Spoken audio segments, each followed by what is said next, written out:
हसावी थी।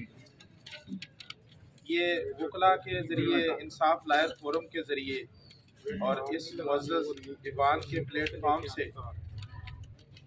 हम ये अपनी आवाज़ उन हुकाम बाला तक पहुँचाना चाहते हैं जो डेली बेसिस पे टीवी पे बैठ के कह रहे हैं कि fair and free level playing field दी जा रही है। तो मुझे तो कहीं नज़र नहीं आ रही।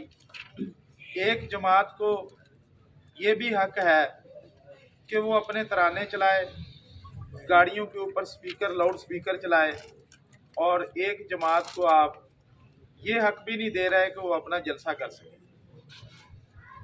तो मेरी ये उन हुकाम बाला से और उनकी नज़र ये बात है कि अगर यही फ्री एंड फेयर इलेक्शन है तो फिर किसी को वैसे बैठा देते। तो आप लोगों से मेरी रिक्वेस्ट है, ये है कि आपका वोट इमानत है और इसका इस्तेमाल आप लोग सोच समझ के करें। जात, बरादरी और पार्टी की नज़र अपना वोट ना करें।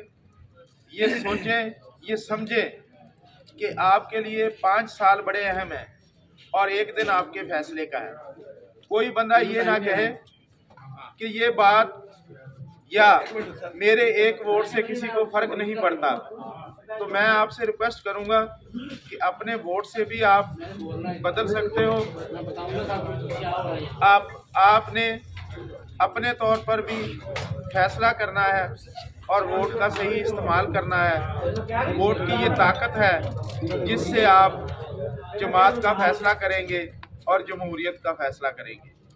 तो आप प्रेस मीडिया का, दोस्तों का, वकला का इंतहाई मशहूर हूँ कि आप हमारी आवाज़ बने हैं और हमारी इस आवाज़ को हुकाम बाला तक पहुँचाएंगे। बहुत शुक्रिया। वोट कास्ट करें NA 162 के चौधरी खलील साहब को, मलक मुजफ्फर साहब को, अब्दुल्ला वैद साहब को, और जो भी PTI का कैंडिडेट है उसे अपने वोट को चूज़ करें इलेक्शन के लिए। बहुत शुक्रिया होगा। Thank you.